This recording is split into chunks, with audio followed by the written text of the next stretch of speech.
samurai.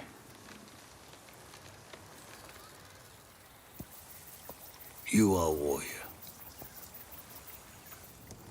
I can see that. You trained your whole life for this.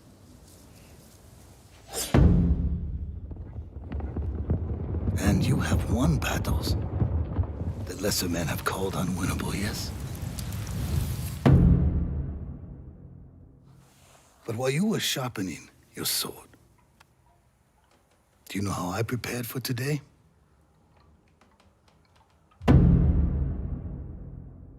I learned. I know your language, your traditions, your beliefs,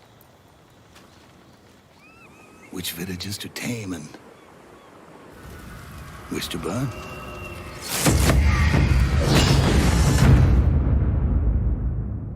So I'll ask you once again, samurai, do you surrender?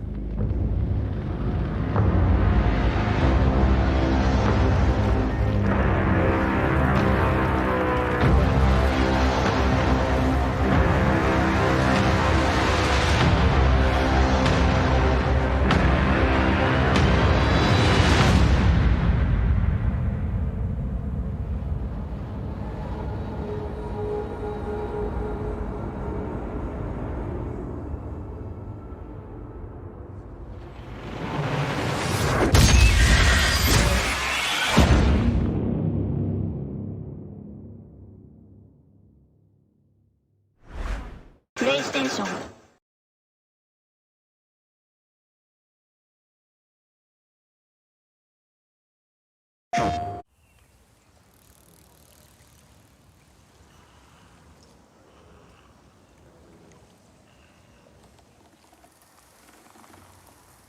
Samurai.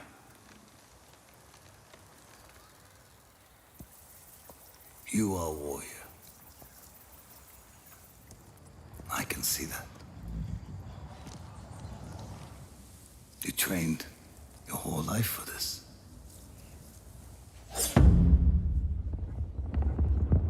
And you have won battles that lesser men have called unwinnable, yes? But while you were sharpening your sword, do you know how I prepared for today?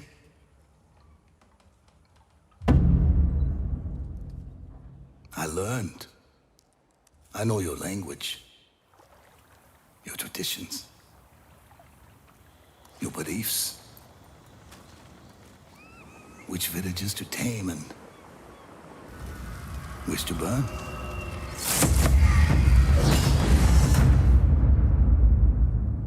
So I'll ask you once again, samurai, do you surrender?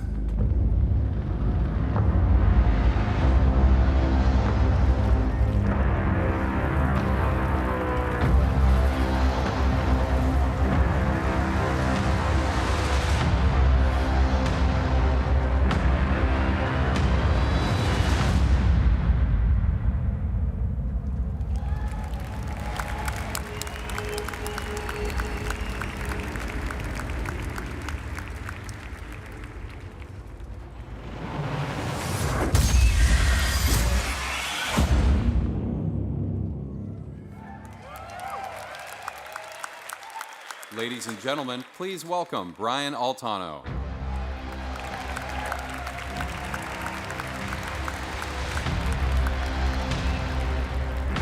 What's up, everybody? Welcome to PlayStation Experience. Who here loves Sucker Punch? Who here is incredibly excited and mystified for that trailer we just saw? Who here wants to find out just a little bit more about it today? Well, you're in the right place. I'm Brian Altano. Thank you all so much for coming. I'd like to introduce an incredible group of creative people. Ladies and gentlemen, Sucker Punch.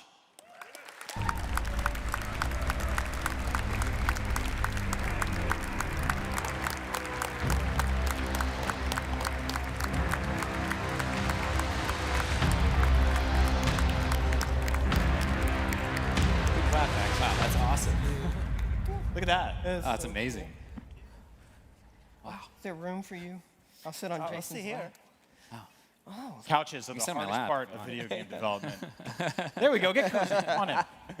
Hi, guys. Hey. I want to go down the row real quick, introduce each other. Let us know what you do for the studio, and we'll start talking about the game. So what's up? My name's Nate Fox. I'm the creative director. Yes!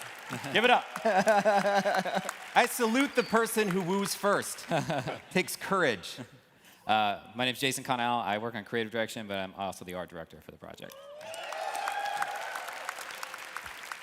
I'm Billy Harper. I'm the animation director. Yeah! And I'm Ryuhei Katami. I'm the associate producer for this title. Guys, thank you so much for coming today. Ghost of Tsushima is the next game from Sucker Punch. We've seen the trailer. Tell me about it. Start up. Cool, nailed it. Perfect. Well, it's been a labor of love getting from the original concept through to the trailer itself. It was something that we had a really strong vision for, and we were excited, very excited. What? He wanted to know about the game. Oh, the game. What is the game about? Well, you are the guy to talk about the game. Clearly, we practiced this. Yeah, Yeah. we practiced really hard. Yeah. Ghost of Tsushima is about the Mongol invasion of Tsushima Island in the year 1274. You play as a samurai that survives and fights back and develops the technique of the ghost. That was so much fun. That was beautiful. He's so good at this. First woo, again. You get a trophy Same for person. that. So what does it take to create a trailer like this? I mean, we've seen it now. We're picking apart every detail of it. I imagine this is an incredible amount of work. Yeah, it's a lot of work. You know, depending on where you're at in your project, you have to kind of figure out, when you start wanting to share it with your fans, you have to figure out what's the most important thing that you want to share. And that's where it all starts. And for us, transport people back to feudal Japan and showcase this thing that really happened and becoming a samurai.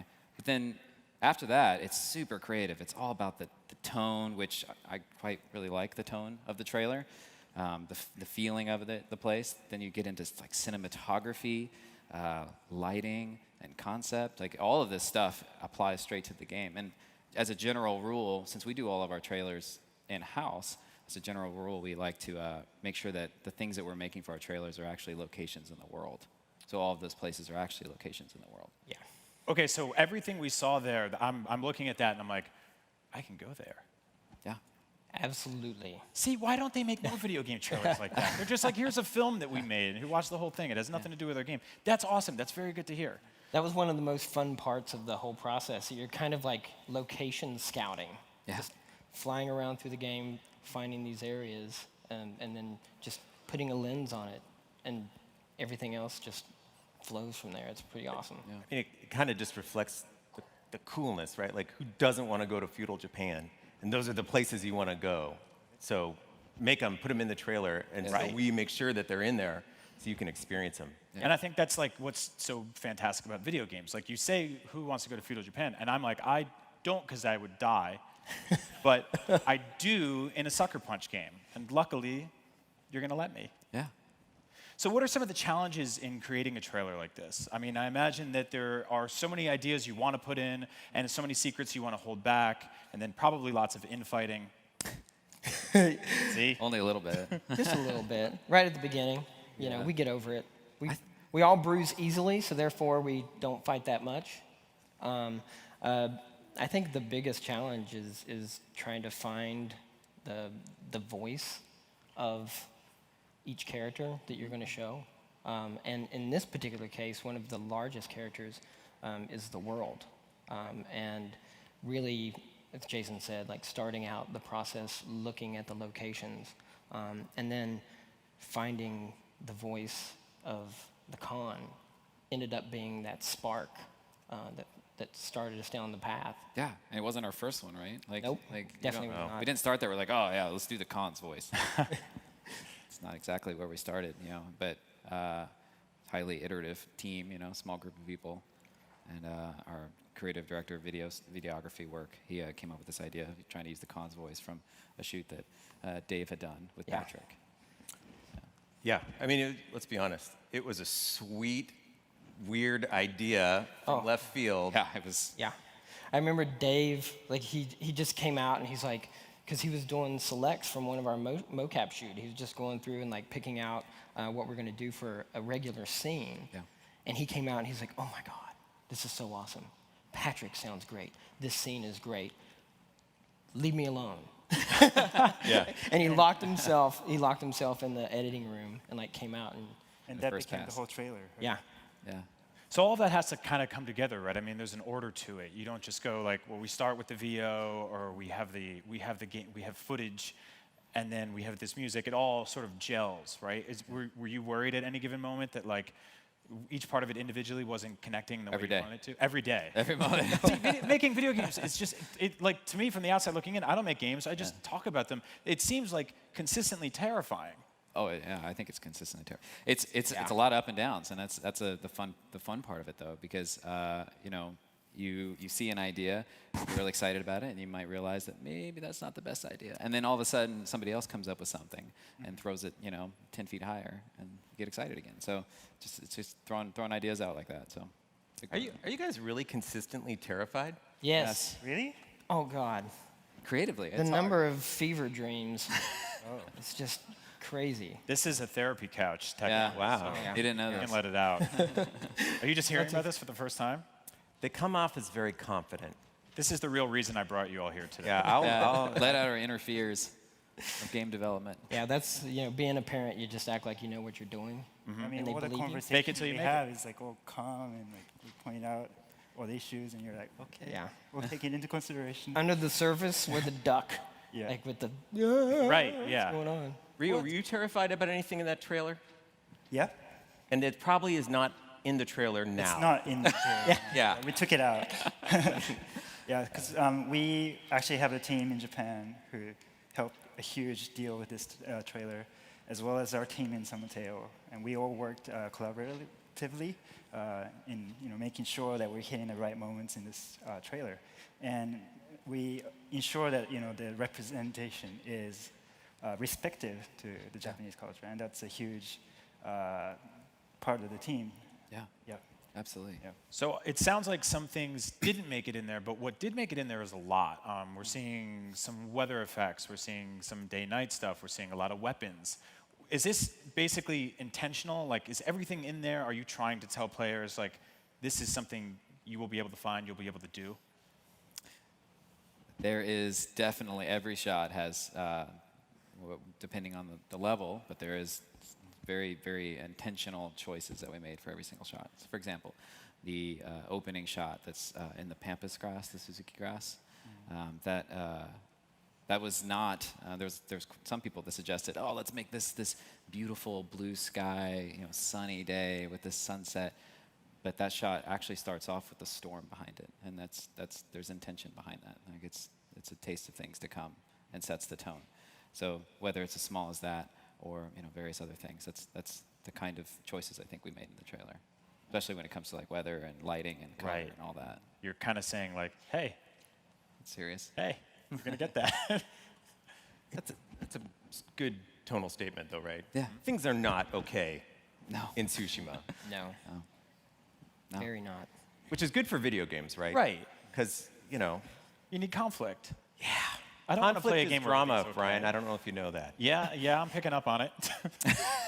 I think it's like when you look at a beautiful world in a video game, and video games are escapism, right? You do want to just kind of relax a little bit. You want to kind of sit back and go like, this is a great place to be. But after a while, you're like, I gotta do something, right? Well, particularly when you have a 3-foot razor on your hip. Is that the technical term for it? Yeah, Yeah. that's what we call it. Yeah. A 3-foot razor? Well, That's katana. Who doesn't? I mean, you have one. You want to use it. Yeah. You can't just carry it around. It's too No, heavy to man. not use. No. If I give you a lightsaber right now, you wouldn't chop this chair in half. If I had a lightsaber right now, I would chop everything in this room in half. Yeah. Wow. And no offense to any of you, but come on, you would do the same. It's a lightsaber. Yeah. Come on. Note to self, No lightsabers for Brian. So I want to talk a little bit more about how the trailer came together, because right now it is the biggest piece of media that you guys have kind of given us to chew on. And you have some kind of like behind-the-scenes elements that made it into this trailer. Let's talk about that a little bit. Just the process through all of this. Oh yeah, that was. Oh, go for it, man. That was. You mocapped a horse. Yeah. Yes. This happened. 2 horses. Yeah, everyone's so calm about this. Oh yeah, that was the time we mocapped. You mocapped a horse. It's got mocap socks on and. Dude. How, like there's 2 horses. You put I ping get pong balls on. I get so excited when I see this. Like as an animation director, this was the scariest shot. Like I actually had to pitch the production of this shot for it to get approved to get in because we were doing something that we hadn't done before. Right. But at the same time, it was another one of those exhilarating things. Like oddly enough, what would you guess would be the biggest thing you had to deal with on stage with those huge beasts? With a horse, can I tell you? Yes. Can I say it? Tell us. It's the poop. No. What? No. I think there was like 3 potty breaks that happened during the entire Is that day. what they call them? Potty Well, my kids are watching, I hope. Okay, yeah. So I'm keeping it clean. No, it's markers. Like every shoot, we had a gazillion markers on the horses. And we had 3 people that would follow around behind afterwards to pick up the markers, then put them on as quick as they could. Yeah, one falls off. Oh, yeah. Right there. video. in the Yeah. video. So horses don't like wearing stickers.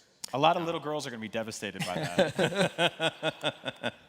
Oh, it was really impressive, though. They had a sugar-based glue that they would apply, and they had multiple horses that they would rotate out so they could have breaks and everything like that. So how many horses did you have in the shoot? 4. 4 were involved in the shoot. What? Did they have a union? Huh? Yeah. They had really good Representative. representation. Yeah. Do they Very have to good. take breaks often? 4 horses Yeah. are Yeah. called a Great. gang. Yeah. It's a gang of horses. Everyone knows that. So that sounds fascinating. So what are we looking at here? This is what the final. We This is brought the the- horses in. Yeah. They didn't eat the sugar stickers. They didn't poop too much, and somehow that becomes this. This is what I find incredible about game design. Yeah. Yeah, and the really big thing about it is that this wasn't a one-off. This was a test for us to see if we were going to be able to do this sort of thing for the game. And one of the biggest bonuses of the entire thing is like coming back and like the report on this is amazing. We're going to continue to work with Fritz and his crew with the Warhorse Foundation. That's an awesome foundation. Yeah. It's a great foundation. It's Do you badass. remember the names of any of these horses that now look It's a great question, Nate. intimidating and like they're going to trample you to death? Yes. The one that was my favorite Yeah. was Sugar Cube. Aw, that's a sweet name for Yeah. a war horse. That is. Yeah. For a warhorse. It was the meanest Sugar one, too. Cube, the warhorse. Yeah. So you talked about being scared leading up to the release of the trailer, but now it's out there, and I did a thing I don't try to do often. I read the YouTube comments, but people are incredibly excited about this. People are really happy. What's the mood at the studio like now? Is there relief, or is this now you have to push into the next phase now?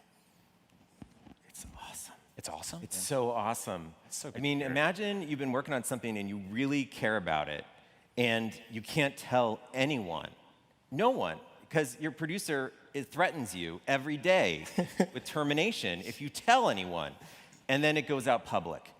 It's great.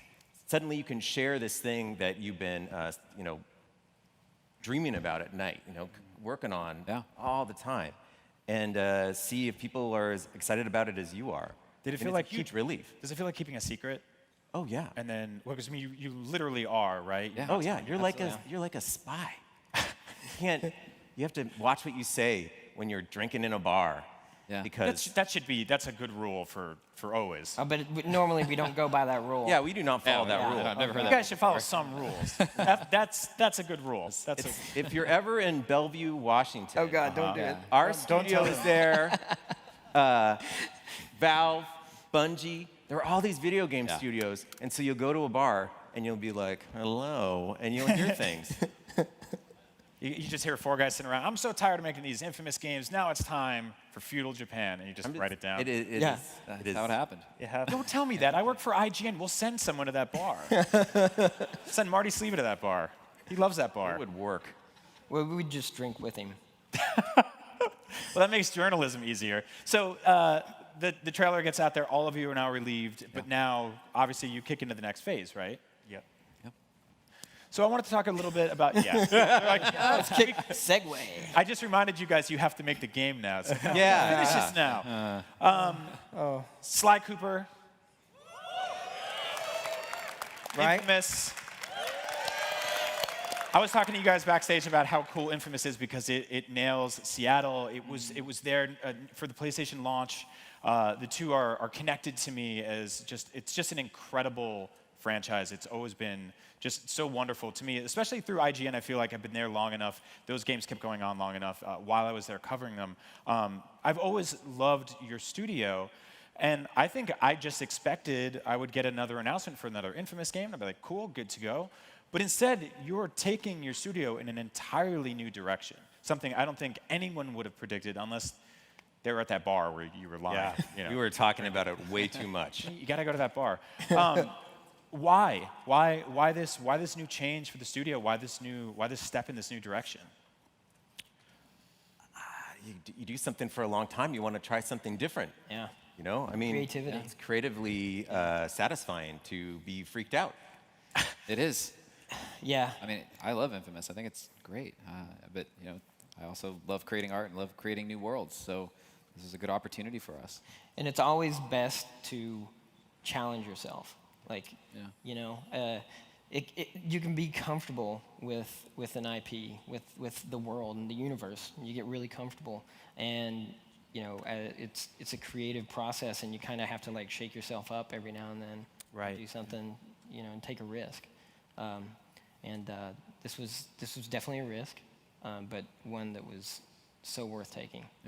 Because we get to write a love letter to like one of our favorite genres, really. Was everyone on board for this? Was this like, did you step in the room and go like, hey, we're leaving Seattle, we're going to feudal Japan? And everyone's like, hell yeah, and one guy's like, never. Was everyone all in? It was. People were pretty excited. You set off to make a new project. There's you dabble in an idea here, dabble here, and then you hit the thing that you really been wanting to make. And I think the whole studio kind of just lit up, and it was crazy. The first month or two of production or pre-production on the project. Oh my God, so much stuff got done, and I think that's purely because people are super motivated, super excited. And also, it kind of just writes itself. You say like, feudal Japan, samurai, big world. There's people start coming up with all kinds of scenarios. Right. So it's great. Yeah, I mean, because we always try to focus on the player fantasy. It's really important to us. And you have ideas, and you kind of try them, and it's like, oh, this could be something. This could be something, and you move around, and then this was one where it's just like, oh my gosh, it's easy to say, like, open world samurai game. Yeah. Boom. And everybody gets excited. Right. Yeah. Him especially. There's another wooer. Yeah. So it's like, I feel like it changes the entire tone at the studio, right? Like everyone all of a sudden, like I'm sure you kept some Seattle posters up on the wall. I don't know why I think like you dress your studio like you're like a teenage boy's set on a sitcom.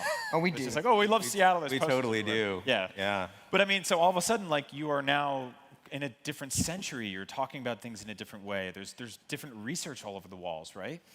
Yes. One thing that's really cool about this game that we've never done before, you actually have to learn every day making this game, right? Yeah. Like, It's a lot you're of making Infamous set in Seattle. You're like, I think I got this. Go outside. Yeah.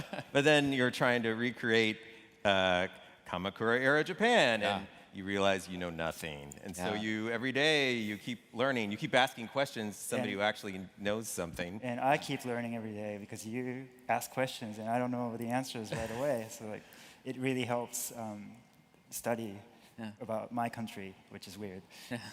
You kind of expected to know more, but people don't. I think even people in Japan right now don't know much about Kamakura history. It's such a minor period in the span of Japanese history. Tsushima itself is also a small island in Japan. It's not a major destination, so it's great that we're picking that spot and opening the gates to interest. I don't even think I could name all 50 states in America, and I've been here my entire life. I needed like the Animaniacs to help me with that. Yeah, shout out to Animaniacs. Then why this era? Like, what does this sort of afford the storytelling? Because if it's something that you have to, I understand the challenge of being an artist and saying like, this is something we figured out and we wanted to challenge ourselves and do something new, a new creative endeavor. But why this specifically? Why tell a story here? Dude, go ahead. Maybe a couple answers. I don't. One of you start, at least you start. one of you should have this down, right? Well, So I personally feel like I absolutely love samurai films, and a lot of them are yes. a lot of them are in Edo period or near it, Yeah. which is super awesome. It's not a very common depiction of in film. It's not or in games even. It's not a very common time period to bring back to. And Kamakura. if you look at the armor references and the styles and the things that they're wearing, it's really awesome. Like it's some really great stuff from us to pull from. So I know selfishly, I'm very excited that we decided to go that direction Yes. because there's a wealth of just beautiful stuff to replicate and be inspired by. So for me, like when I was a kid, my dad and I watched Magnificent Seven. Yes, we loved. I loved that movie. And then one day my dad was like, "All right, here is the real story. This is what it's based off of." He breaks out Seven Samurai. Yes. Yeah, Kurosawa, and I fell in love. Your dad sounds awesome. Oh yeah, it's awesome. But it taught me a lot, like the inspiration behind it and the acting choices. It was definitely different, but at its core, it was still this story. And when you swap out what I thought at the time was pretty cool, a pistol, with a katana, it gets like 10 times cooler. And so for me, that was, I was sold the minute that I heard this is what we were doing. So we kind of have to thank your dad for this. Thanks, Yeah, Billy's dad. yeah. Thank you, Billy's dad. Yes. What was Japan going through during this time in actual real life? I mean, we've talked about it through the lens of pop culture and books and film, but what was happening during then? The Mongols invaded. I mean, that's real. I know. I asked you so we could, because I didn't actually know a lot. I'm not great at history. All right, well, Please tell me. All right, so this really happened, right? Okay. The Mongols roll up, a few thousand guys, and 80 samurai rode forth to meet them for real. Yeah. Can you picture that? No, that sounds terrifying. It sounds horrible, but they I mean, noble.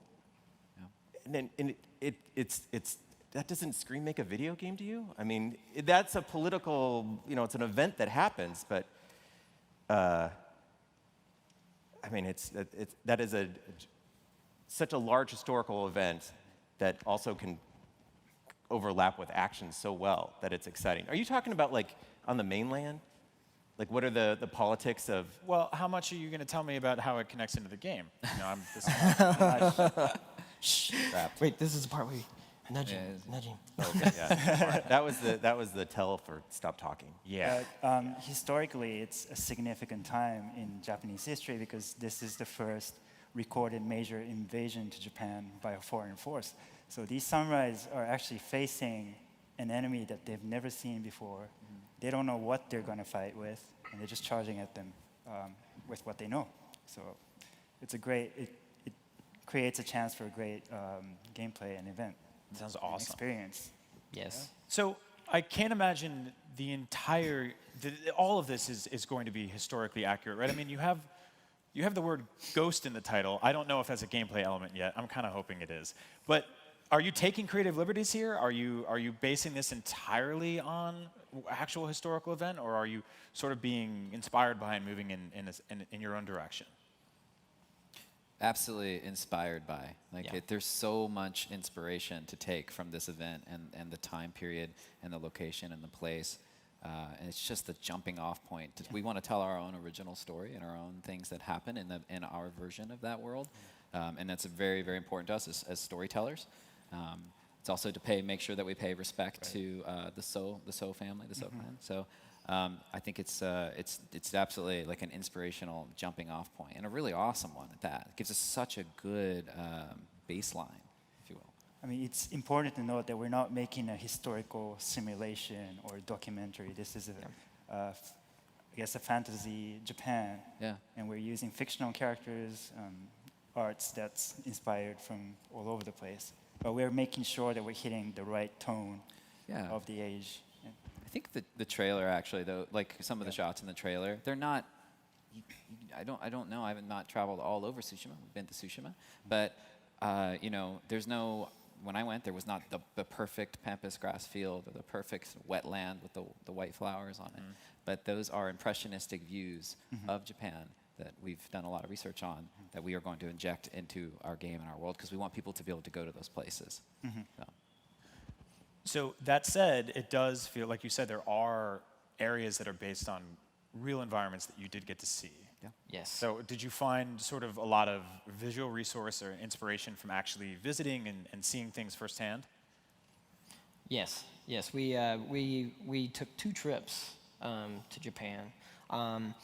2 different groups that went, but both teams made sure we visited Tsushima.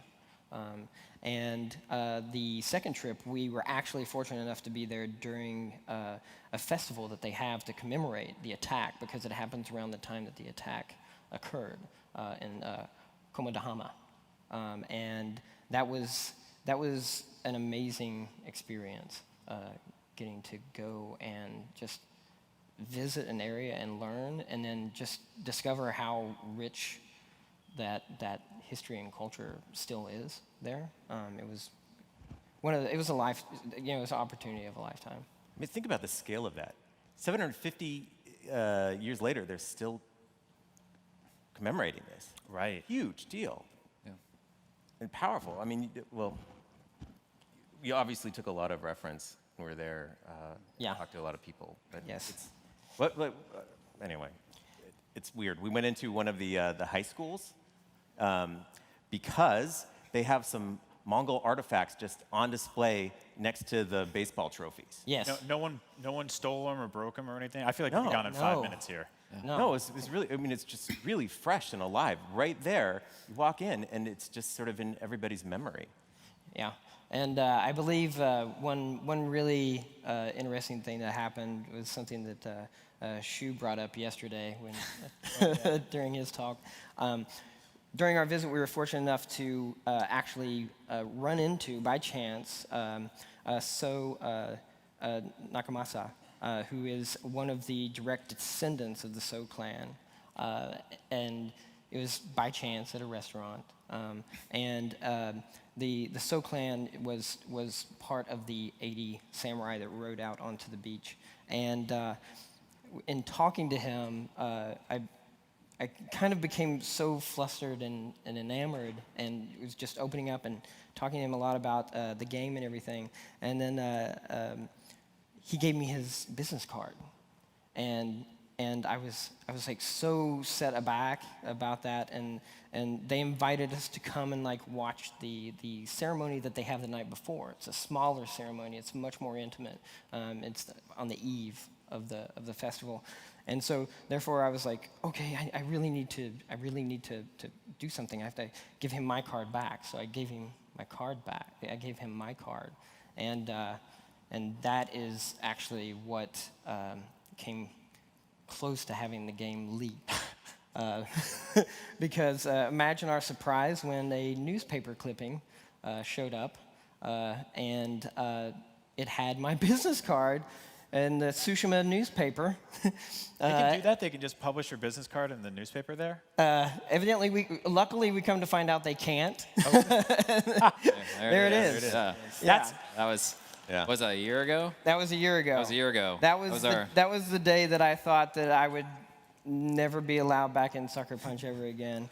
That was our studio freakout day, by the way. Oh. Billy's title on that business card? Emotionalist? Hey, he's an emotionalist.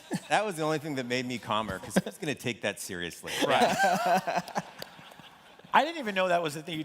I don't ever want to give anyone a business card now. They just put it in a newspaper. That's so scary. Yeah, what's even scarier is the amount of details that were in there, and one of these days we owe someone that was a friend of Daisuke Shidate, who was one of the guides that went with us on the trip.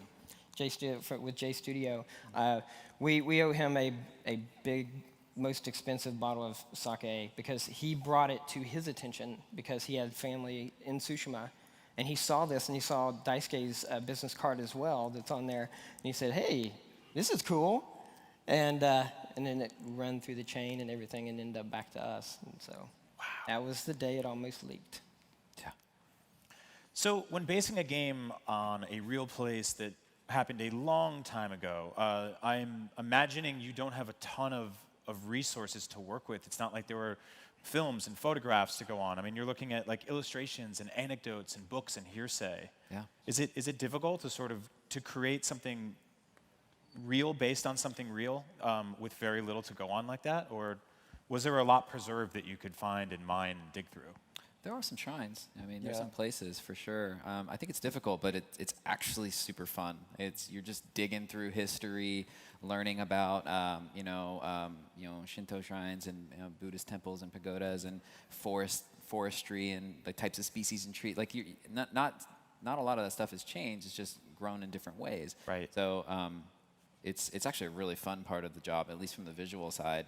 To try to figure out what our landscape and world will look like as we draw from whatever context we can find. Photography, history books, film. Actually, film's a great one. And Sucker Punch team has a huge amount of resource material that they draw inspiration from. I'm actually surprised that they have so many. But we also have a great team in Japan who advise us on if it feels right. Yes. And again, we're not making the real Tsushima, but we draw inspiration from many areas to make that. Yeah, it's been exciting for them as well. Like at J Studio, Jonah, who is another person that went on the first trip with these guys. He's a history buff, and he was actually he loved being able to be involved in this because it is like it's a history lesson about something that's really important. We're seeing right now some of the reference photos you guys took. Nice. Did you get to keep those?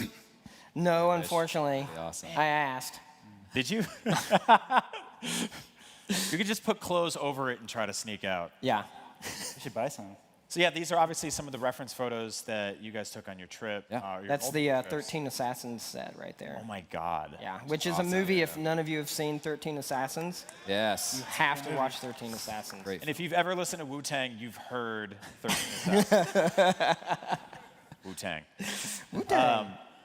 So obviously this is incredibly challenging to put all this together, but you're going through all of these different environments, and I think just looking at the reference photos, we're getting an idea of what a world like this could be like as a playable experience. Yeah. Yeah. That's our intention, right? Is to try to find these types of places like this, or that previous shot was that Joanna? That was Joanna. Standing in front of an very old pagoda. Obviously there's a pagoda in our trailer. So it's finding the right special things and making sure that they're in the game. So.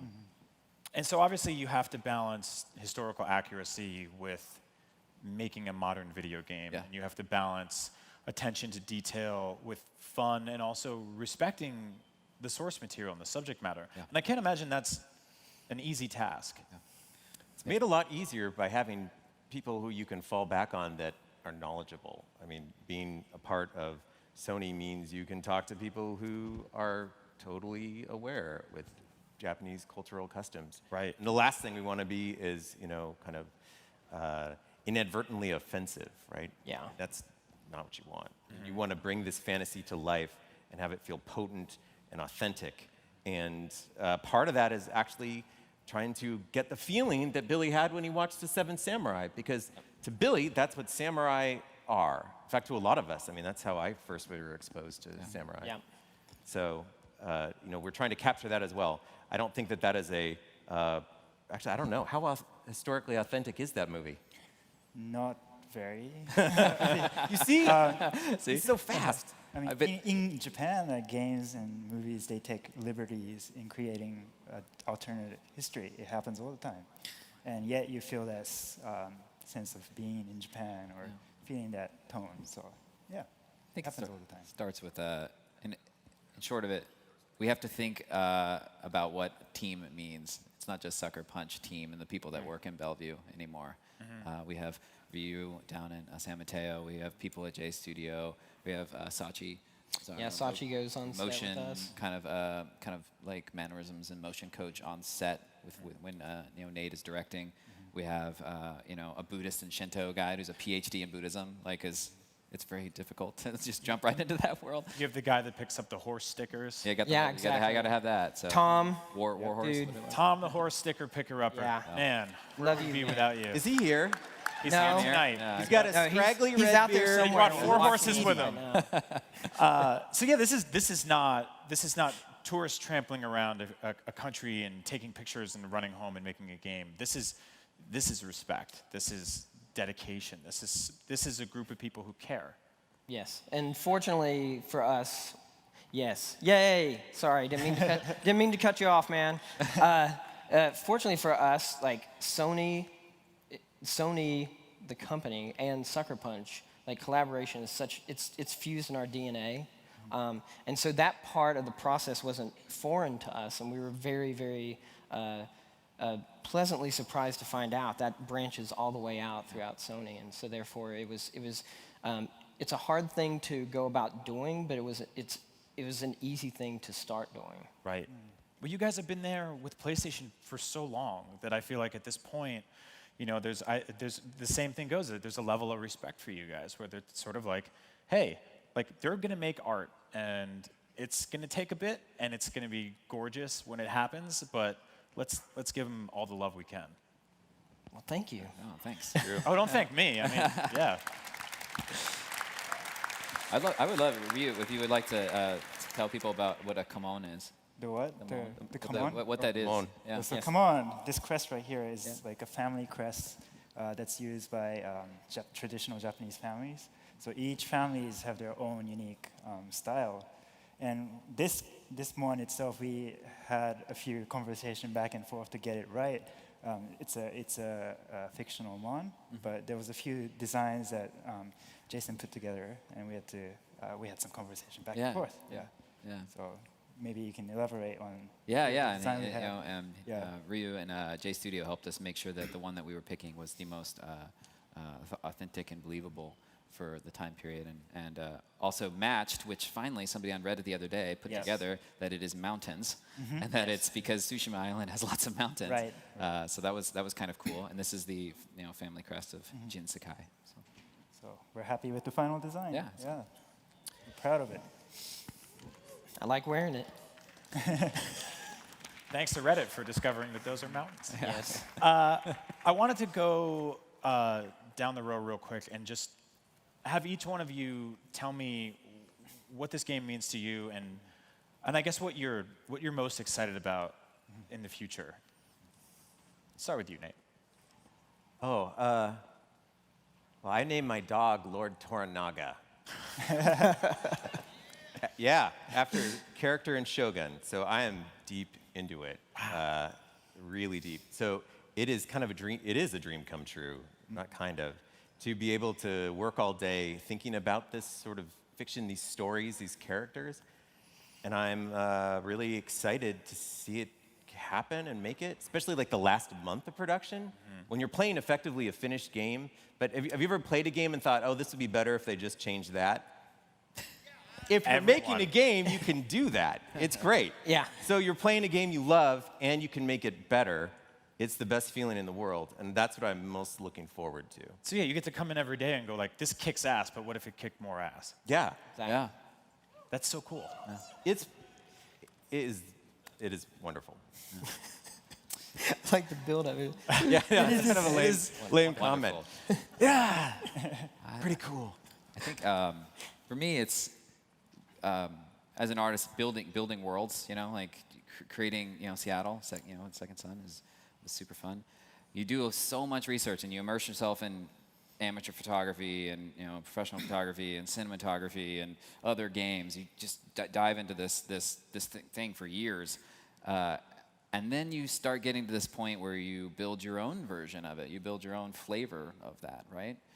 Just like some of your favorite films, right? You build your own flavor of it, and being able to, with our trailer first, saying here is our flavor of this, has been super exciting. And now we get to make it into an entire world. And hopefully, the way I feel about when I see a photography with a beautiful pagoda or a bamboo forest, and I see this awesome place, hopefully when people play the game, they will feel that and maybe want to go visit Japan. Because if you haven't visited, you should. It's an amazing place. So that's my dream. That's what I hope. Yeah. You and I were talking before we came out here about how integral Infamous is to Seattle and vice versa. Yeah. And how, to me, like I visit that city a couple times a year, Yeah. and I think of your game every time I get there, which to me is like the mark of a very successful video game.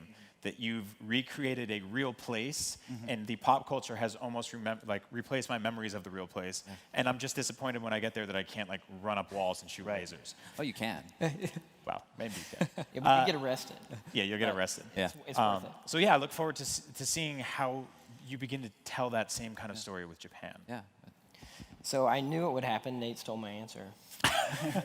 No, actually, for me, what I'm the most excited about is continuing to have an experience learning about the movements and the actions that our hero is going to get to do, and knowing that the player is going to have that same experience. And like for me, it really is. I get to play some of my favorite samurai stories, and I'm looking forward to just doing more of it. And everyone stole my answer, so Oh, man. Let's see. Well, what I'm most looking forward to is just the incredible narrative that we're going to be driving. It's not every day that you get to work on a game that's not a shooter or a multiplayer game. Yes. So it's going to be awesome. And lastly, I'm excited to play this game that's a representation of my home country. It's a beautiful country, and I hope by playing through this game you get more interested in Japan. So, Yeah. Yes. All right. yeah. Can I ask a question to the crowd? Can you ask a question? All right. Of course. All right, I am a very lazy creative director, and I often ask people for their opinion to try and decide what to do. We were arguing behind the stage, and this is a good chance to find out if people are into it. Would you be interested in playing the game with Japanese dialogue? Yes. Oh! Yes. I think it's a yes. I think it's a yes. All right. I don't know.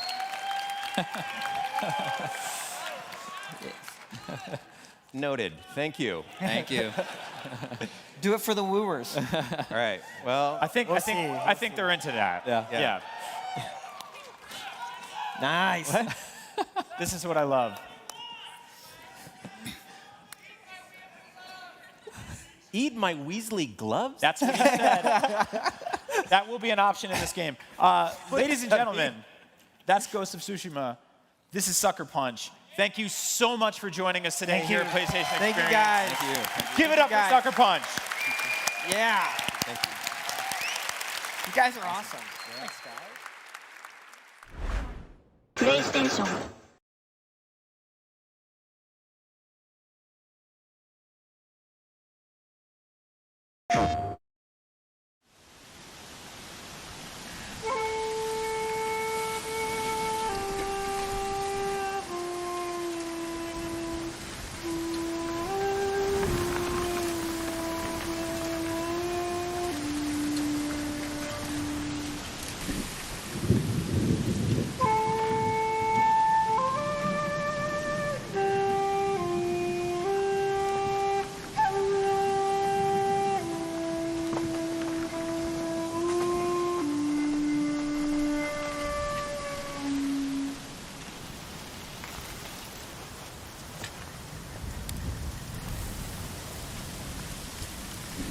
The temple's close.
Nobu, come!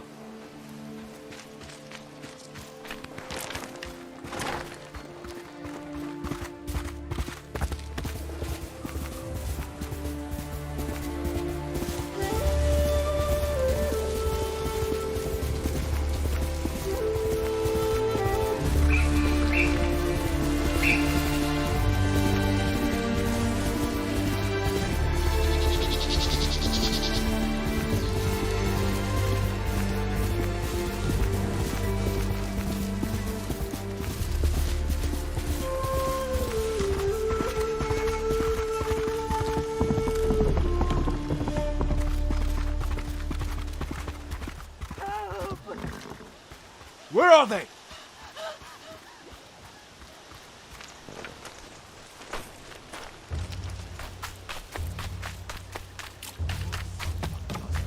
No! Ah! Bastards! Enough! Was next samurai? Arshoneg, Artsan gesh podos batium! Sunit urquai minich!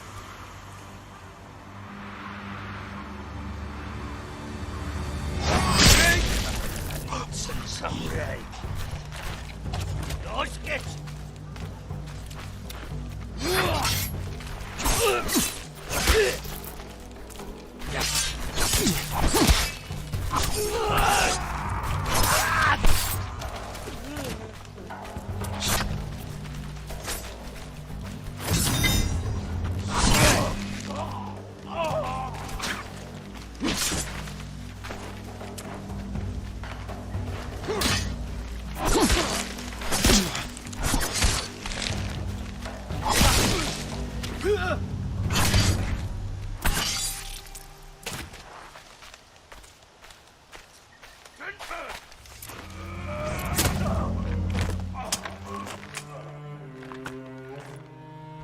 Jin, you're late.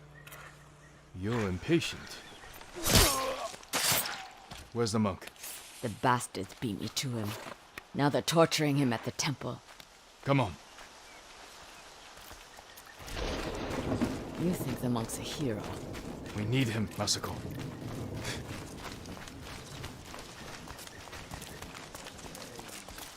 Down. We could take them. No. Remember Sago Bridge? We strike quietly. Or they kill the monk.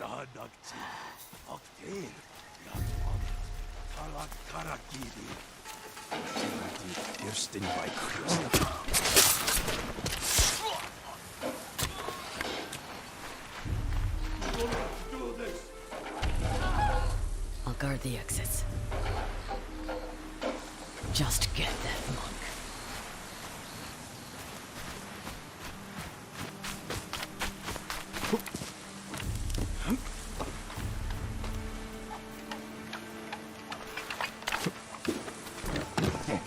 En amaran la husis manje. Mila ulos. Terlikipikna okido.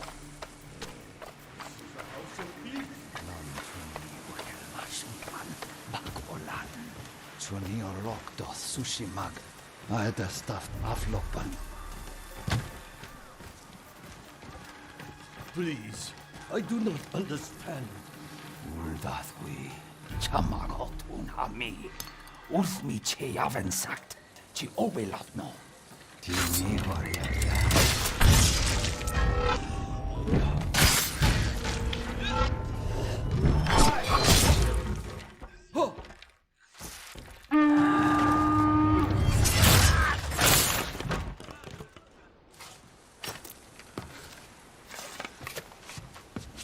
He called reinforcements. We have to move.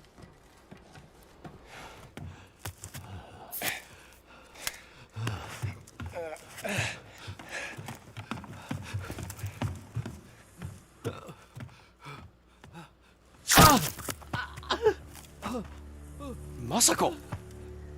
Stand aside, Jin. You betrayed my family. Run! If we fight, the Mongols win. They already won.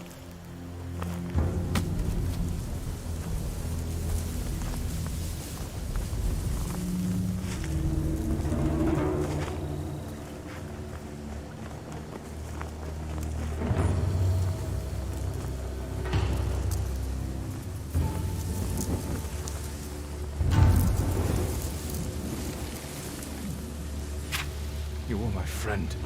Give me the mark. No.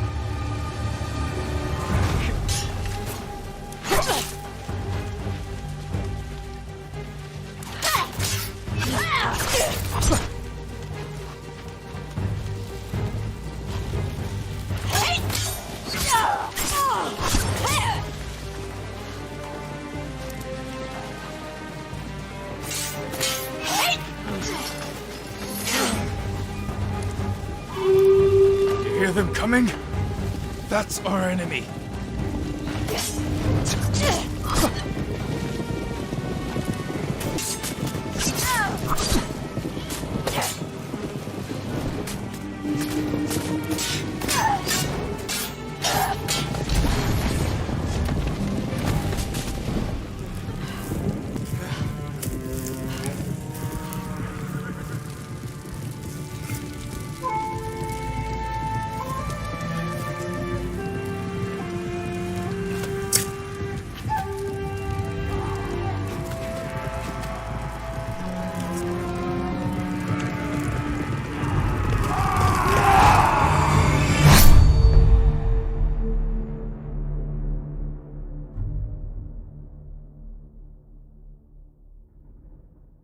PlayStation.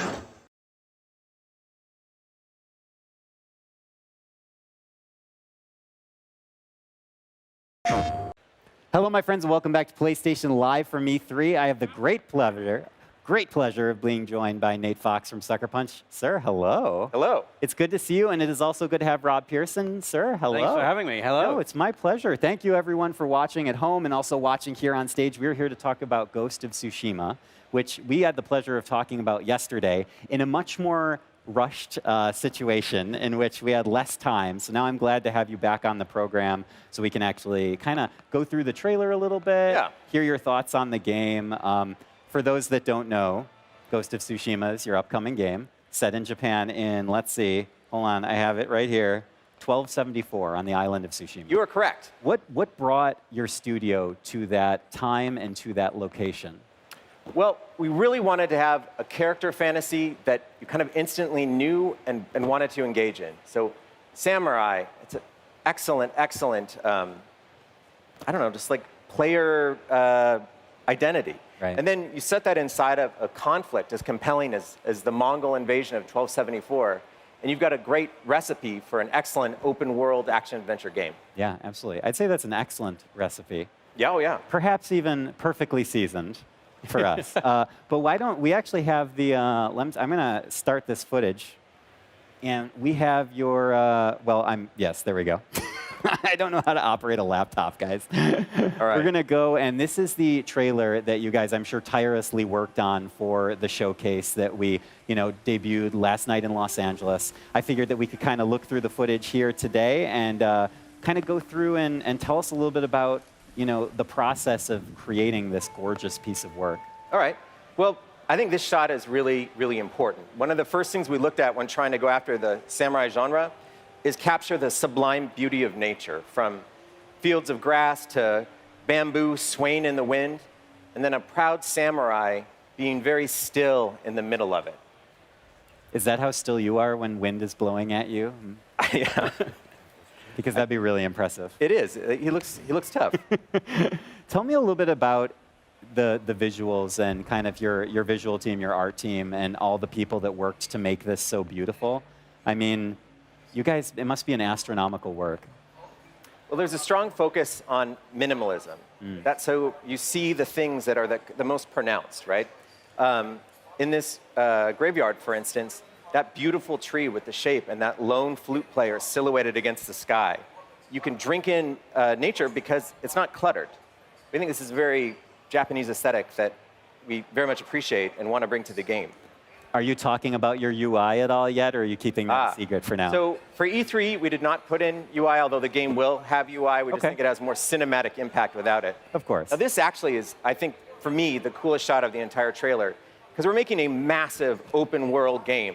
We're going to transport players back to feudal Japan and let them discover this island at their own pace, from the pagoda on the hill to those Mongol ships in the harbor. You have the freedom to decide where you want to go.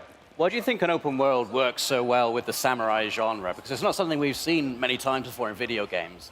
Well, honestly, it's feudal Japan. Yeah. I mean, when I tell you that we're setting the game in feudal Japan, your mind explodes with the possibilities. Yeah, sure. Beautiful, beautiful places. And in an open world game, you get to dictate the terms at which you find these things. I want you to get lost in Tsushima Island. I think this demo does a great job of showing you just how lush the place can be. And is this something you've always wanted to make? Like, have you always been a fan of samurai? You know, how long have you been wanting to make this game for? I named my dog Lord Toranaga. Okay. I'm a big fan. I've been reading samurai comics since I was a kid. Right. And I think an open world is an excellent place to experience what it'd be like to be a wandering samurai. I know that you can't really talk about your open world design in depth right now, but can you kind of hint in a little bit about where, how you guys lead players on their journey while still giving them this huge space to play in? Yes, although this part of the demo is my all-time faves. Talk about this part. All right, we were classic samurai standoff, right?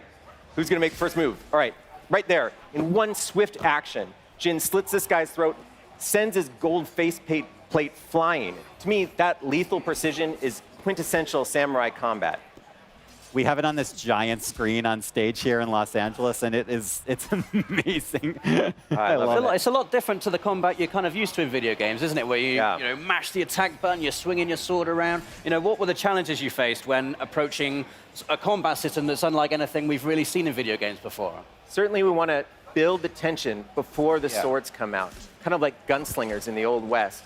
And then when it does happen, like right here, there's a brutality, because this is a grounded, realistic game. The combat is gritty. The three words we use to kind of set the tone are mud, blood, and steel. Jin Sakai, our hero, he carries around a 3-foot razor blade, right? So how would these problems be solved? Like that. This guy is a practiced warrior who's defending his homeland. Tell us a little bit more about the origin of your hero and sort of like the purpose and the theme in which you designed him. Well, it kind of naturally falls out of the idea that we're going to set the game inside of the Mongol invasion of 1274. Right. When we learned that on Tsushima Island, there were 80 samurai that stood against all of these thousands of Mongols, sets up a very dramatic context.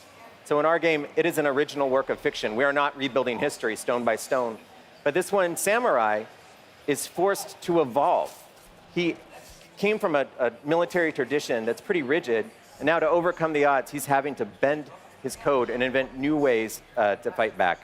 Oh, man. Are you talking at all about player progression and sort of the natural evolution of your character and your player? Or is it too early to say? No. I mean, there's absolutely progression in this game. For instance, we really want players to be able to move smoothly and have a lot of navigational options, like this grappling hook. I didn't see this last night. Oh, yeah. Not a standard samurai move. No. Because Jin is willing to bend the rules a little bit, he's moving in ways that the Mongols don't anticipate, and that allows him to do things like a stealth attack. It's my favorite bit coming up now. Oh, really? The triple takedown. Oh, yeah. We talk about that. Spectacular. This is what Rob does in the evenings. Is just sneak through rafters. Absolutely. Yeah. But this is another example of pre-combat tension that I find really enticing, because then you get the big payoff. Would you describe this as a stealth game? Stealth is certainly an element of it, but the fantasy is about the samurai who has to evolve who he is in order to fight back against overwhelming odds. Oh my God! It's like you guys planned all this so eloquently. I love it. Beautiful. I will not lie. Stabbing a dude through a shoji screen was an early idea about just who exactly Jin Sakai would be as he kind of learns to fight back against. And would have to be in this situation. Oh, right? Yeah. To survive and to defend the land as well. I mean, this bit was really interesting here when we get the difference of opinion between these two characters who up until this point have been friends. How does that work in the story? Is this something you can decide, or is this like a pre-scripted story moment here? So this game is an anthology of stories, and I doubt you're going to find them all. There is challenge. a story of Jin's evolution as a samurai. And this is actually a side mission we decided to show at E3 to illustrate the tone of the game. This is not a simple war story. It's about real people inside of the brutality of the Mongol invasion doing whatever they can to survive. And good people in hard times make bad decisions, right? That's Jin's reality. And these are the sorts of stories that you'll encounter in the game. Yeah, beautiful. Rob, any final questions or thoughts for Nate? I mean, I just love this bit here, the juxtaposition of really tense samurai action, and you've got this incredible, beautiful natural scene playing on behind it. It evokes all the feelings of those old classic samurai movies. Did you look at those for inspiration when you're designing scenes like this? Oh my gosh, yeah. I mean, the sublime beauty of nature. Yeah. We were trying, to the best of our ability, to combine this gritty, tense sword combat with just the beauty of a sunset through the leaves of a tree. Yeah. Putting them together, to us, feels like the right thing to do to bring the world alive. Now, oh wait, I'm going to show you something. Can you rewind it? I'm going to show you my favorite thing that no one will see unless I tell go back. them. We're cheating a little bit. Yeah, okay, go to the start of the duel. All right. All right, I'm going to pause it. No one will ever Get rid of ever that spot mouse. this. Get rid of that mouse. Okay, I'm going to pause it. If you look between Jin and Masako, there are some lights on the hill. Those are the Mongol reinforcements coming riding down to them that the Mongol called. Whoa, with the horn. Yeah, so this is not a loaded duel arena. This is the open world. Everything you see in the background, you can get to, and those are Mongols coming to you. So if you managed to take that guy out with the horn before he blew it, would they not be there? Yeah. Yeah, there they come. I mean, I say probably. I did not even see that. In this particular demo, no, actually no. They would come because we want this. They want them to come. This is the whole point of the story. Before I let you go, Nate, I have one final question, and it's something that Jason and I were speaking about briefly last night after you guys came on the show, and that is, how do you sort of find a line between creating the ultra-realistic, visually acute, graphics that we're seeing here with a dreamy, surreal quality that they have with the kind of enhanced color palette and the enhanced lighting? I mean, where do you dial the barometer in the studio on that? It's a lot of give and take, trying to find the thing that makes it feel the most alive. But in this case, it's just going after a feeling of nature well stated. I don't know if you've ever gone hiking and just looked at the trees and you feel like suddenly you can see color you don't normally see because you're in a much more focused environment. That's certainly the case here. Nate, it is such a pleasure to have you on again. I hope this was a more relaxed experience than great. yesterday. I'm happy to talk through it and show those Mongols on the hill that I'm sure no one would ever see, but I'm very proud are in the game. I love it, and I am very proud that we were able to have you on the show today. Do you like that transition? That was well A+. done. Well done. Rob, thank you so much for joining me. Oh, thank you for having me. And Nate, thank you again. Ghost of Tsushima is looking absolutely amazing, and we have a lot more amazing content coming on PlayStation Live from E3. Stay with us. PlayStation.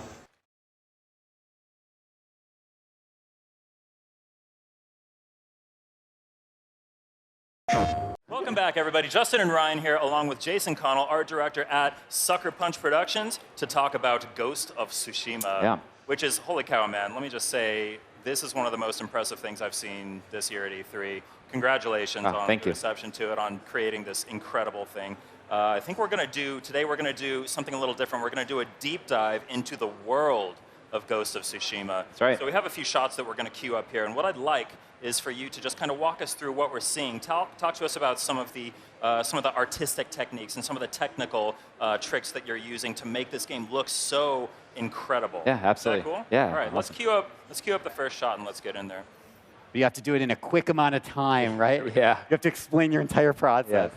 So this is a shot in one of our bamboo forests. And what I love about this shot, aside from all I love lighting so much. But the volumetric haze and the kind of nice translucency on the leaves, all of that stuff makes me feel real. Yeah. But it's also trying to get everything in the frame to move. That's something that we're trying to do. Like, just you start making a game like this and you look at old Kurosawa film or something like that. They have a good documentary called Composing Movement about a still samurai with the world around him just moving. And I love this frame because it just showcases that. That really comes through, especially in the trailer that we saw at the showcase. You can really see everything in the frame is moving. It's so just alive. Everything feels alive. It's really just an amazing job that you guys are doing. That's the reason we opened up with that shot. You know, it's exactly what we want people to see when we first debut the game. So. And what's amazing is this is just one small little slice of the world that you guys are building at Sucker Punch. It's unreal. Yeah, that's Shall we move to the next one? Yeah, please.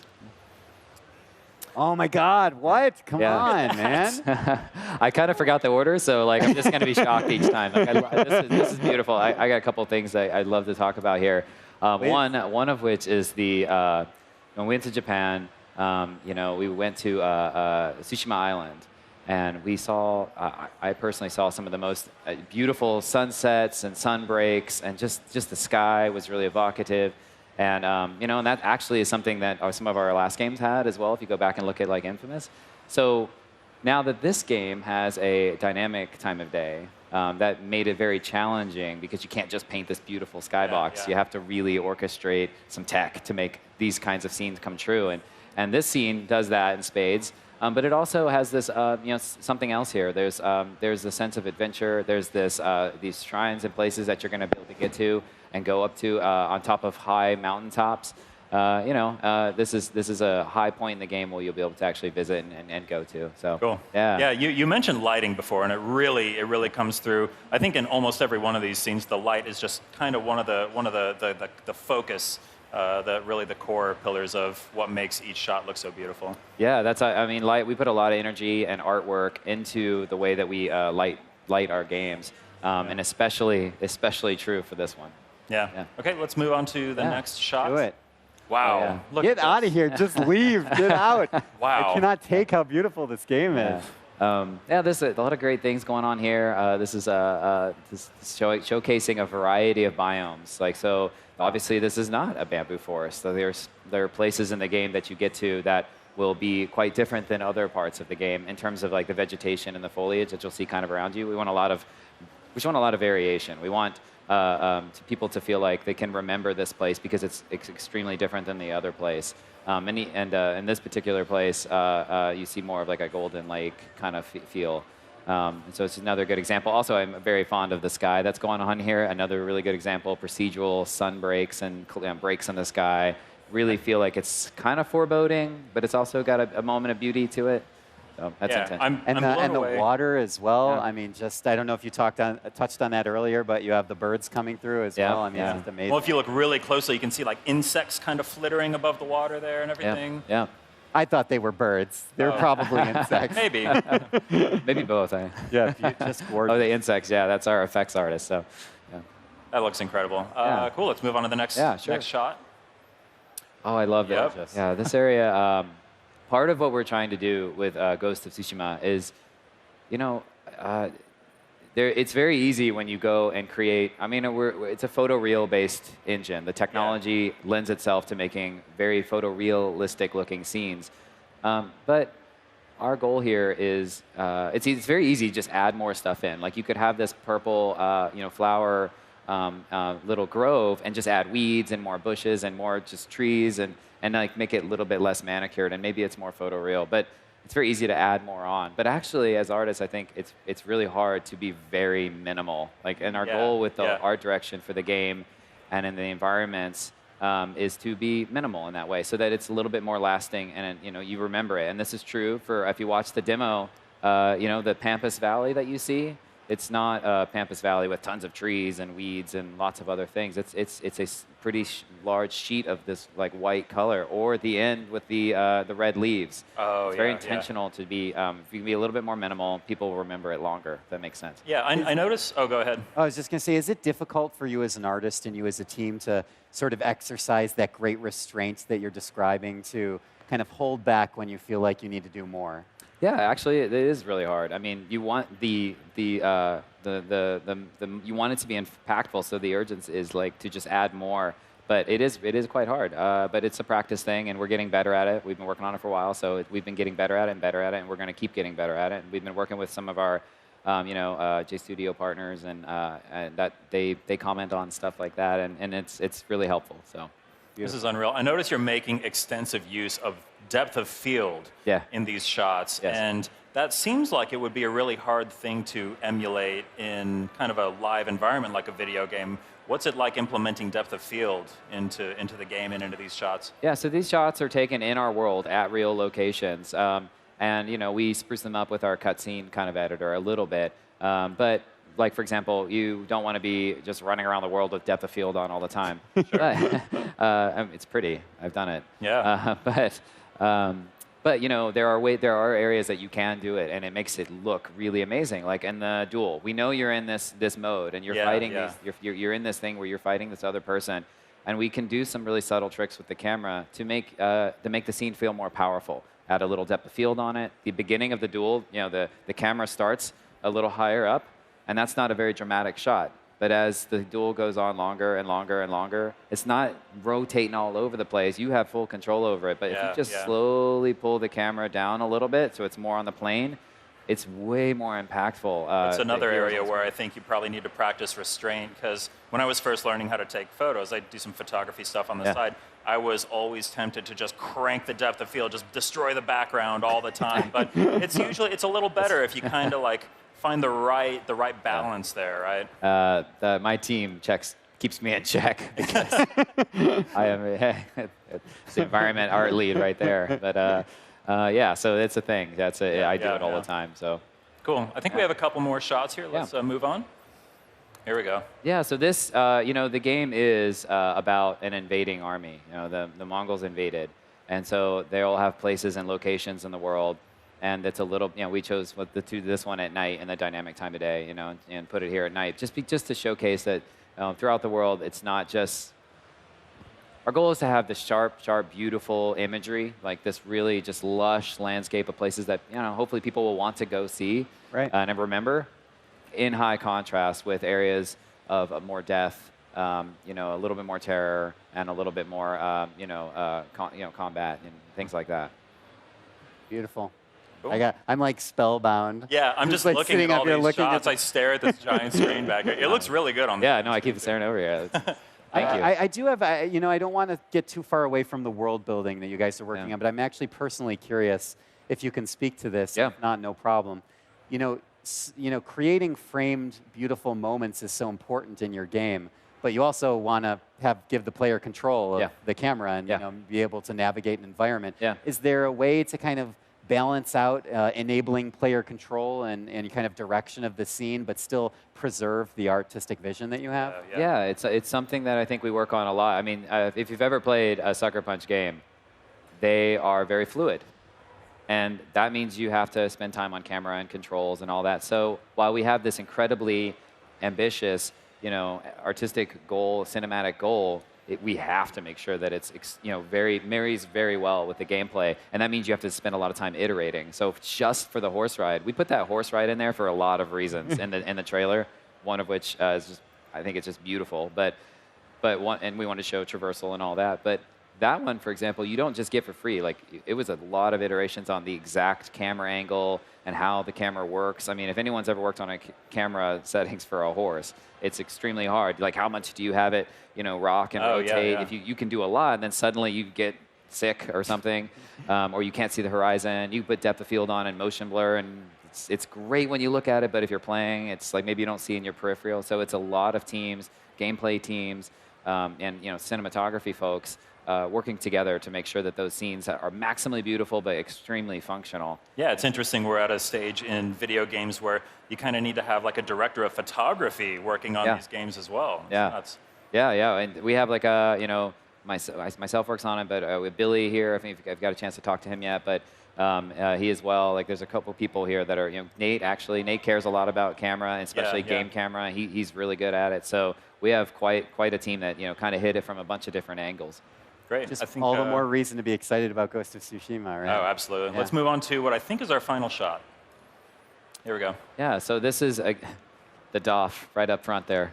But this is another one that I think it showcases that this is a harsh time.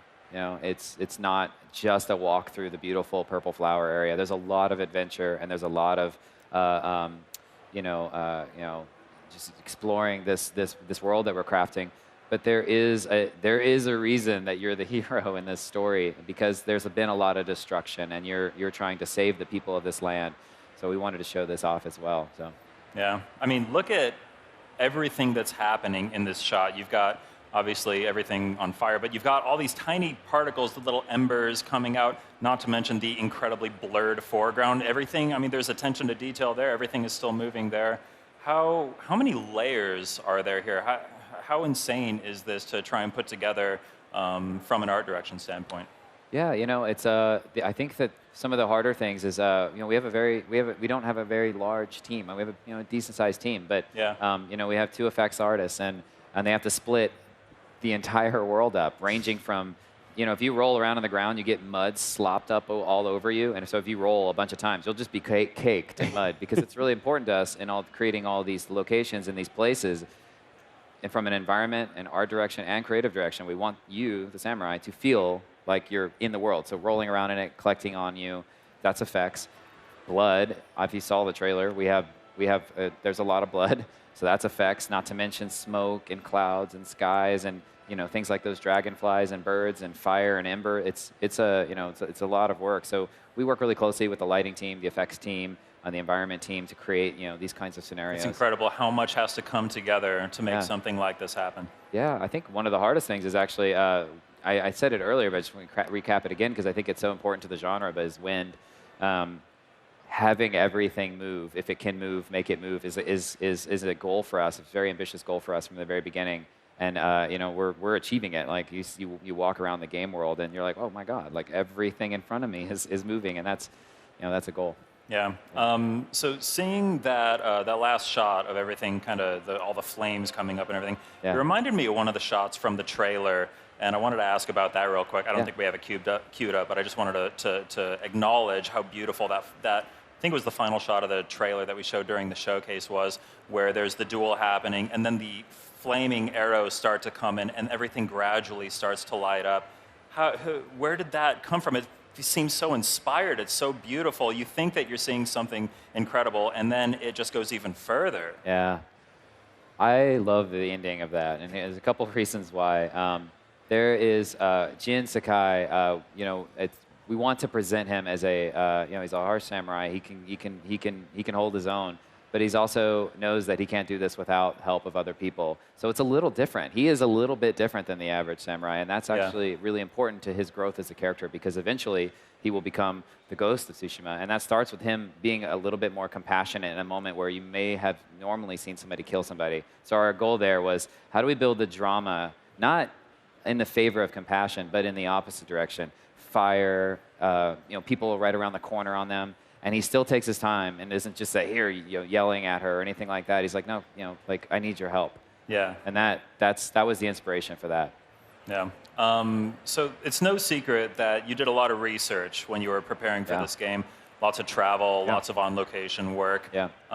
When you were doing all this research, how faithful did you decide to be to the real-world locations that you visited versus kind of taking more artistic liberties with the worlds that you're building here? Yeah, well, when we went to Japan, and a couple groups of us went to Japan, and we went, and J Studio kind of guided us on this awesome tour, and you know, it was fantastic.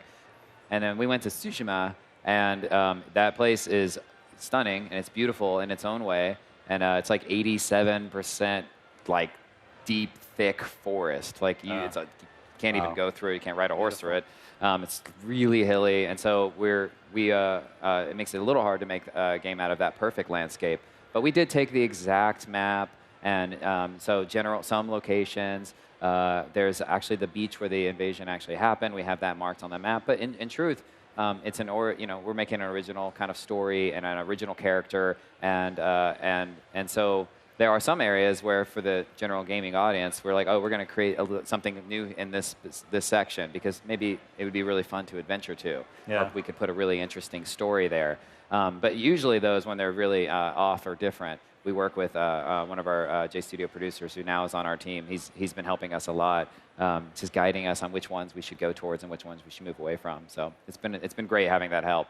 Cool. I just want to acknowledge something that's kind of crazy. I think the last time that you and I were on a stream together was when Infamous First Light was getting ready to come out. I remember that. That was also a PS4 game. Yeah. It looked stunning, but this is on a different level. How have you guys just kind of done something so incredible on the same hardware that you're? I mean, it feels like such a jump. Yeah, you know, we build on a lot of the same tech. You know? But I think one of the things that we are doing, and especially is very prevalent in this demo, is really taking the time to give you the moments that need time, right? Like, so the opening shot, we don't just jump to it. Like, hero face, let's go. Like, no, we're going to play our composer, who's a Japanese composer, Shigeru Umebayashi is our composer. We give that time up front, and that is exceptionally important to showcase the beauty of the environment. And it's amazing, like just giving it a little bit extra time makes people appreciate other things more, you know? Like when you finally get to the moment where you do the EI strike and you kill the guy in one hit, if you just like rolled in there and started hitting guys, I mean, it would be cool because I think our game is fun, but it's so much more impactful if you just let everything breathe and everybody kind of sizes each other up and you just let the world sit for a second. And that type of art direction and that type of creative direction, I think, helps make the big moments quite bigger, you know? And I think that helps totally people agree. impression on the visuals as well. Yeah, absolutely. Well, I mean, this really is just one of the most stunning games I think I've seen at E3 or, I mean, ever, really. Thank so kudos to you and the whole team at Sucker Punch. Ghost of Tsushima is coming to PlayStation 4. Jason, thank you so much for being here. Oh, absolutely. Thank Brian, you. thanks for helping co-host here. My pleasure. Yeah, thank you. That's Ghost of Tsushima. It's coming to PlayStation 4 at some point in the future. So stay tuned. PlayStation Live from E3 2018 will return. We've got a lot more coming up. PlayStation.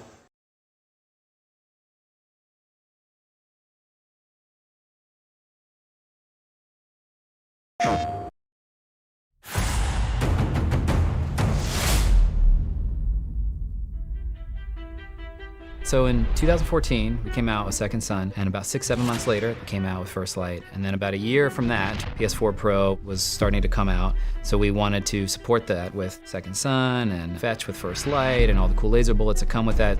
But behind the scenes, what we were really working on was trying to figure out how do we make a new game? Like, if we were going to depart from Infamous, like, it's got to be awesome, and what is the process to get there? When we were looking at our next project, we wanted to stay open world because we're giving authority, power to the player. And we didn't want to walk away from that. We think it's integral to modern gaming that players are in charge. And I think in true Sucker Punch fashion, we answered that with, hey, what does everybody at the studio think? And we had about, I believe it was 72 pitches, 72 ideas that kind of all formed up from various corners of the studio. And then we try to coagulate that into like one, idea. Turns out these things are really, really hard. We thought a lot about open world games and what makes some open world games just beautiful and great. And we kind of settled on wanting to have a clear fantasy as the player. Like, who are you? What are you going to be doing in the game? And then we came upon this game idea, which is awesomely simple, right? To hear about it is to want to play it. Who doesn't want to go to feudal Japan? Who doesn't want to be a samurai with a katana on their hip, right? When you tell somebody that you get to play as a samurai, you don't really have to say anything else. You just say that fantasy, and everybody just builds a list of scenarios and narratives and gameplay scenes that you might get to play in that. When we hit upon the Mongol invasion of Tsushima of 1274, it all clicked. Suddenly you knew who the heroes were, who the villains were, what the stakes were for the world, and you had a video game. I'll ask you once again, Samurai. Do you surrender?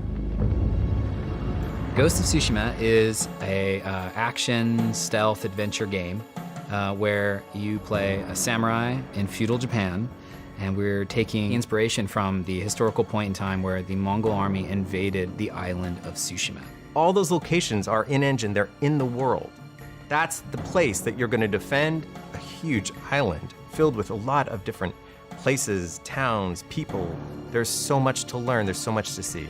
I think player choice in this game will mean something very different than other games we've met in the past. We really want you to have that choice of, hey, that cool bamboo forest over there, I really want to check it out. I want to head in that direction and I want to, see what it is. There's no waypoint. There's no thing that says, go here and look at this bamboo forest. And we just hopefully are presenting something that's beautiful and exotic, that's different than the current place that you might be in. And that will come at a world choice, right? Like that's your adventure choice. Like it's like, where do I want to go? In Infamous, we let you explore powers. In this game, we let you explore what it is to be a samurai inside of this enormous landscape of medieval Japan. Here at the studio, sometimes we talk about the world as a character. And I think that even in Second Son, we pushed really hard to make the flavors of the world come alive. There's all these other elements that make you remember what it really felt like to be a tourist in this place. And we're going to do the same thing for this game, starting with some of the shots you see in the trailer.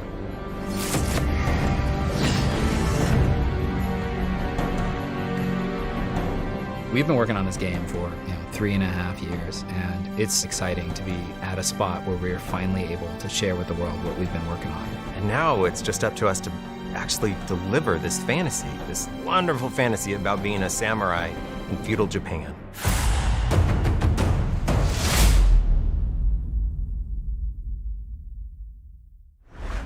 PlayStation.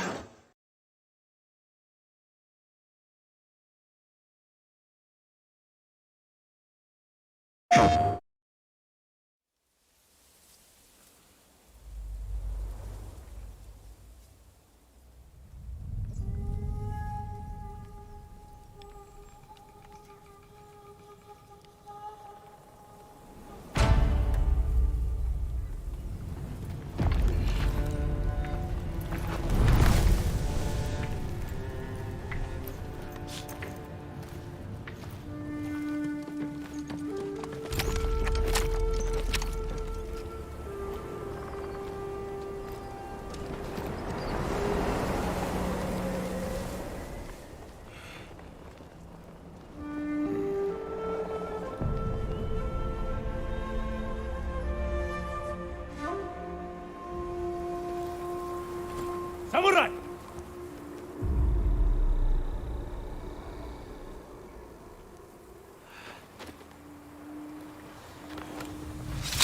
Sí, uno, dos, one!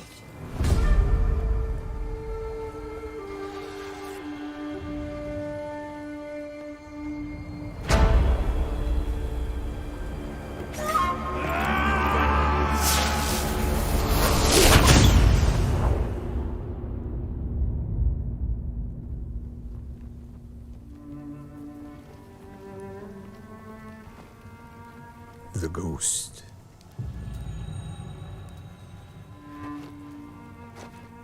Some say he died on the beach.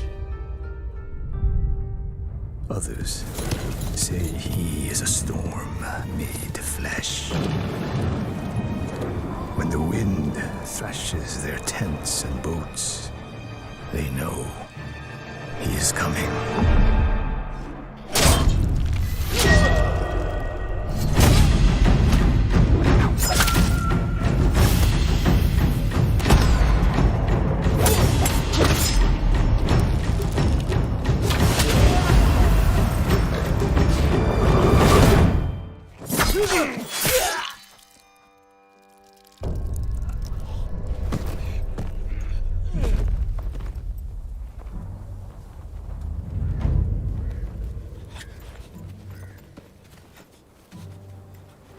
Wait, who's been? It's you.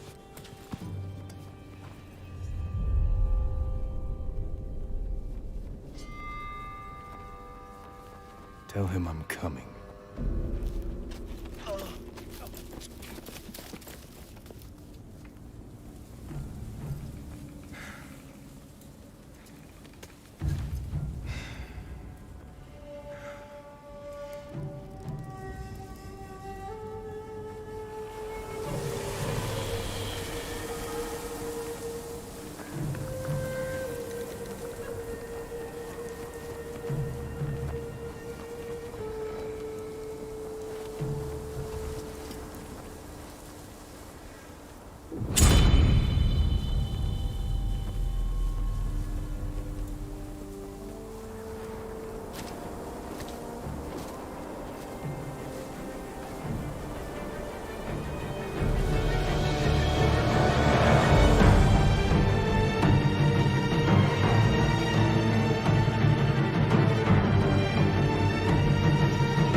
PlayStation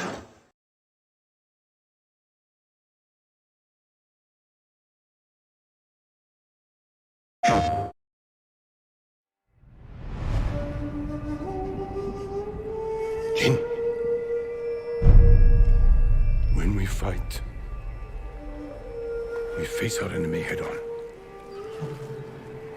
And when we take their life, we look them in the eye with courage and respect.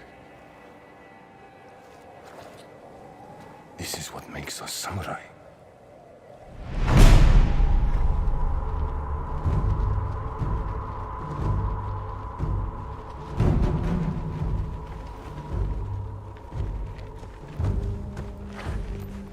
There must be thousands of them. We will face death and defend our home.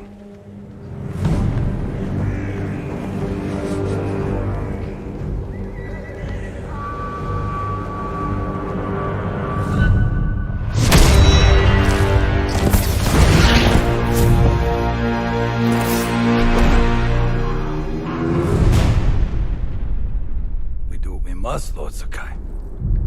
That is why you and I are both survivors. I am samurai. No, you are more than that. You are the ghost. Convince your people to join me, and I will give them peace. We will never serve you.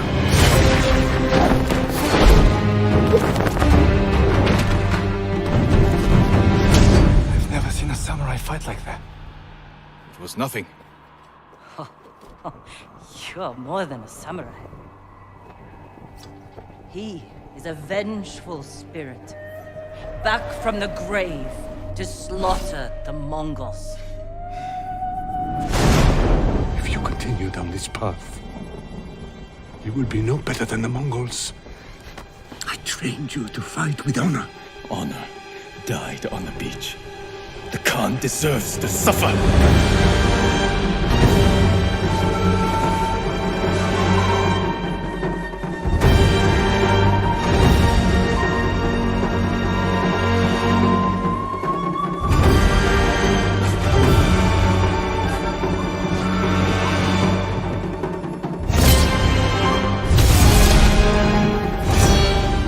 I am samurai. But I will sacrifice everything for my home.